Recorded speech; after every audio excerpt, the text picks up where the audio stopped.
Ça y est, le moment qu'on attendait tous est arrivé. Paris, Lyon, Marseille, Annecy ou encore Bordeaux, près d'une cinquantaine de villes en France sont très largement serrées la vis de la location courte durée, avec des changements en termes de disponibilité, avec un maximum de nuitées, une fiscalité qui est en train d'être revue à la hausse dans le projet de loi de finances 2025. Et tout ça, ça sent pas bon pour le marché de la location courte durée, le fameux Airbnb comme on l'appelle souvent. Et il y a même maintenant dans certaines villes de France une limitation des nuitées à 90 nuits par an. Alors dans cette vidéo actualité, on va décortiquer ensemble toute l'actualité par rapport à la location courte durée, les mesures prises, les tendances ou la modification de la fiscalité et faire un petit peu un état des lieux de la situation. C'est parti. Alors avant toute chose, posons-nous la question, quelle est la place de la location courte durée dans le paysage immobilier national francophone? À savoir qu'on a 37,8 millions de logements au total, dont approximativement 40% d'entre eux sont locatifs. On sait que la France est un pays en majorité de propriétaires, 60% pour être exact, et 40% des gens que vous avez autour de vous, prenez 100 personnes au hasard dans la rue, il y en aura 40 qui seront locataires, soit d'un logement individuel privé, soit d'une collectivité. Maintenant, si on enlève les logements publics, ceux dans les collectivités tels que l'OPAC pour ne citer que le plus connu, et qui du coup par définition ne peuvent pas être des candidats pour la location courte durée, on tombe à 22,6% qui sont locataires de leur résidence principale à l'intérieur du territoire français. Approximativement, ça représente 8,5 millions de logements au total. Et sur ces 8 millions de logements, accrochez-vous bien, près de 2 millions sont présents sur les plateformes de location courte durée, que ce soit Airbnb ou Booking, ce qui représente malgré tout effectivement une grande part du marché locatif. Alors petite nuance dans ce que je suis en train de vous dire, à savoir que 9 propriétés sur 10 qui sont mises sur des plateformes de location courte durée le sont uniquement de manière ponctuelle, quand les gens partent en vacances, uniquement pendant la période d'été estivale. Et près de 90% de ces annonces, en fait les propriétaires vivent dedans, au moins une partie de l'année et la louent l'autre partie ou louent seulement une partie de leur maison, de leur appartement. Malgré tout, et notamment au cours des 5 dernières années, accéléré par la crise du Covid-19, c'est quand même près d'1 million de logements supplémentaires qui sont arrivés sur les plateformes de location courte durée, qui sont par définition des logements qui ne peuvent pas accueillir des gens qui auraient besoin de se loger sur le long terme avec un bail classique, meublé ou non. Le tout dans une ambiance générale où on manque cruellement de logements en France. Comme vous le savez, on en a déjà parlé sur cette chaîne. Et le résultat des courses, c'est celui qui m'amène à vous faire cette vidéo aujourd'hui, entre le lobbying des complexes et des groupes hôteliers et la profonde envie française, ce qu'il faut se le dire, de taxer la rente et les rentiers, avec 2 derniers présidents, dont celui actuellement à la tête de l'État qui n'est pas très fan de la matière de l'immobilier. On voit à quel point d'ailleurs il la délaisse. C'est le bourgeois qui s'enrichit en dormant.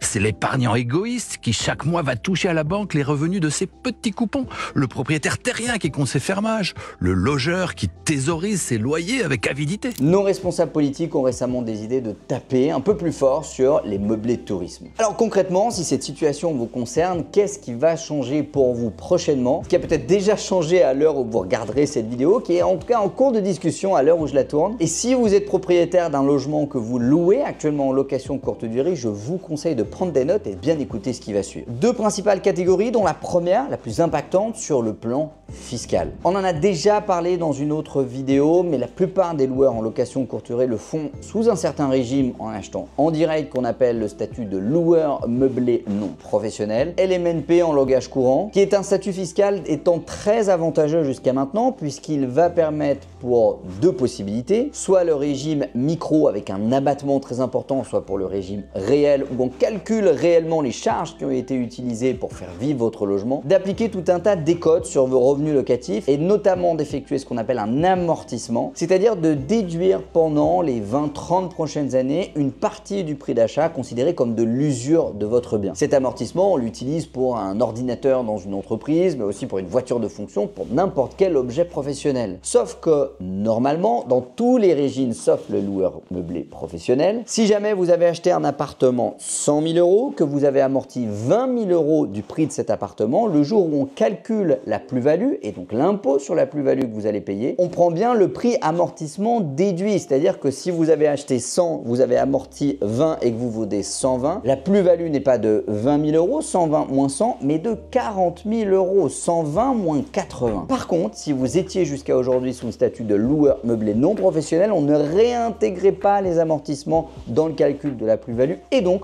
votre plus-value, malgré que vous n'ayez pas payé d'impôt ou que vous ayez fait une économie d'impôt en amortissement de votre bien, n'était pas réintégrée à l'intérieur de ce fameux calcul. Donc la plus-value, si vous avez acheté 100 et que vous vendez 120, elle est bien de 20 000 € uniquement. Et donc cette assiette imposable plus faible vous permet de payer moins d'impôts encore une fois. Le projet de loi de finances 2025 a proposé de complètement abandonner ce régime et cet avantage fiscal-là. Une grande partie de l'Assemblée est plutôt positive pour le faire. À l'heure où je tourne cette vidéo, ce n'est pas encore acté. Mais suivez bien l'actualité sur les prochains jours parce qu'il se pourrait que ça bascule du tout au tout avec un aspect un peu rétrospectif d'après certaines propositions. Je vous en dirai plus dans la prochaine vidéo actualité. Au-delà de ça, quand vous êtes un loueur meublé non professionnel, vous pouvez opter, comme je vous l'ai dit précédemment, pour deux régimes. Premièrement, ce qu'on appelle le micro BIC. BIC pour bénéfices industriels et commerciaux puisqu'il s'agit d'une location meublée à consonance plutôt commerciale. Quand vous êtes dans le cadre d'un micro BIC, c'est-à-dire d'une location meublée, si vous faites de la location longue durée, vous aurez un abattement de 50% sur vos revenus, ce qui veut dire qu'on prendra que 50% de ce que vous avez gagné pour calculer votre imposition, ce qui est quand même sympa. Et si vous étiez sous forme de location courte durée, l'abattement était de 71% des revenus locatifs générés par votre bien. Ça, à la condition que vous ayez la classification meublé tourisme et plus précisément non classé,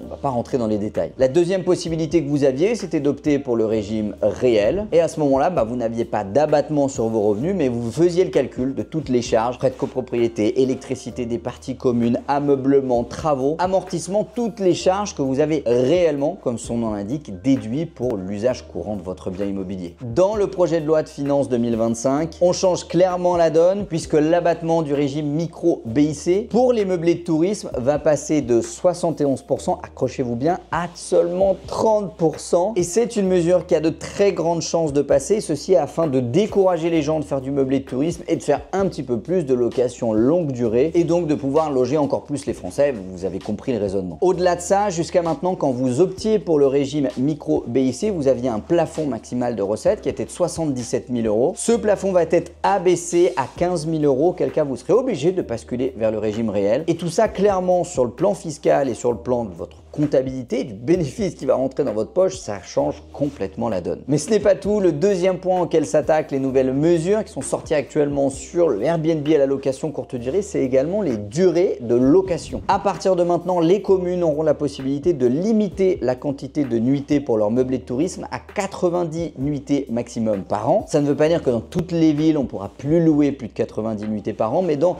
une grande partie des grandes villes, eh bien, la municipalité, si elle souhaite dynamiser son offre de logement, qui peut lui permettre de repasser pour les prochaines élections, évidemment, eh bien, elle va pouvoir tout simplement aller taper un peu sur la tête des meublés de tourisme en limitant le recours à la nuitée, qui était précédemment déjà passé à 120 nuitées par an. On passe maintenant à 90, soit 32 moins, ce qui fait encore une différence. Et il y a d'ailleurs déjà de très nombreuses villes qui ont limité, plafonné à 120 nuitées par an. Je pense à Paris, Lyon, Annecy, Aix-en-Provence, Bordeaux. Et j'en passe, vous trouverez la liste très facilement sur internet. Pensez toujours à vous renseigner d'ailleurs, puisque de plus en plus de contrôles sont effectués sur ces plateformes-là. On parle même d'une connexion entre les plateformes de location courte durée et l'administration fiscale afin de limiter ces nuitées et les peines encourues sont très sévères. Alors maintenant, même si c'était le cas jusqu'avant, mais des mesures répressives vont être mises en place, vous savez que l'enregistrement est obligatoire pour ce genre d'activité dans la commune dans laquelle vous l'exercez. Eh bien, on va dire qu'il devient obligatoire à 200% à partir de maintenant et de nombreux contrôles ont été demandés, notamment dans le Grand Paris. C'est là où il y a le plus d'abus, notamment suite à la suite des Jeux Olympiques. Enfin, dernière actualité sur la location courte durée, au-delà de la fiscalité qui change, de la durée, maintenant sur le plan écologique, d'ici 2034, il faudra que votre location courte durée ait une lettre minimum en termes de DPE, minimum en G d'ailleurs pour être plus précis, à partir de 2034, ce qui veut dire que faire de la location courte durée n'est plus un échappatoire possible pour contourner ce système de normes écologiques. Et c'est une contrainte de plus qui va faire en sorte que les gens vont moins s'orienter vers ce type d'investissement par rapport à la location longue durée classique, meublée ou pas. Bon, je pense que vous l'avez compris, l'avis de nos pouvoirs publics, il est très clair. On a besoin de plus de logements à mettre sur le parc locatif pour loger les Français. Mais les gens n'achètent plus à cause des taux d'intérêt. Et on ne peut pas faire baisser les taux d'intérêt en claquant des doigts en sachant qu'on a nous-mêmes été moteurs pour les faire augmenter. Mais si les gens achètent plus, ce qui veut dire que le parc ne se rénove plus, et donc même si on a 3 millions de logements vacants en France, à l'heure où je tourne cette vidéo, on ne peut pas les rénover puisque les gens ne peuvent plus emprunter pour les acheter, les rénover et faire jouer ce qu'on appelle le turnover de l'immobilier. Donc on est bloqué. Donc Donc du coup, moi, président de la République, je suis bloqué, je ne peux pas faire ça. Deuxièmement, on pourrait construire de logements neufs, mais on n'arrive plus à construire. Parce qu'avec les normes écologiques, et notamment le projet de ZAN, zéro artificialisation nette des sols, eh bien j'ai grandement réduit le champ des promoteurs immobiliers qui construisaient des lotissements, que ce soit de la maison individuelle ou des immeubles en copropriété. En plus de ça, les municipalités tardent à délivrer les permis de construire, avec beaucoup de réticences politiques par rapport à ça. Sans parler de l'augmentation des matières premières qui font que j'arrive plus à rénover les logements anciens et j'arrive plus à construire de logements neufs. Et pour couronner le tout, on a une dette de 3000 milliards d'euros avec des obligations d'État françaises qui viennent de dépasser les obligations d'État grecs à la même période, ce qui veut dire que maintenant l'argent que je vais emprunter auprès des marchés financiers, des investisseurs internationaux coûte plus cher que la situation dans laquelle la Grèce était à l'époque de 2008-2010. Résultat des courses, on peut dire que moi, président de la République, je suis dans la merde.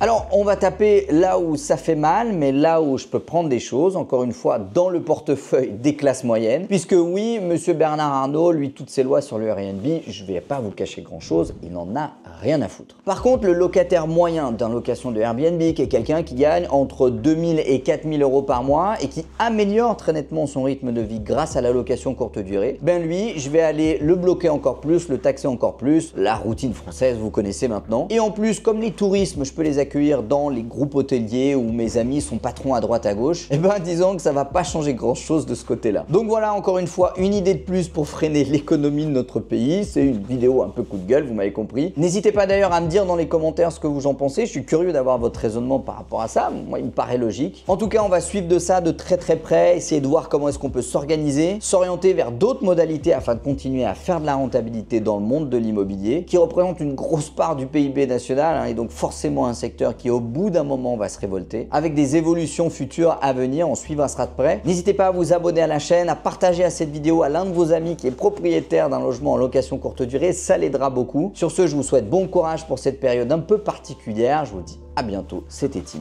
Ciao.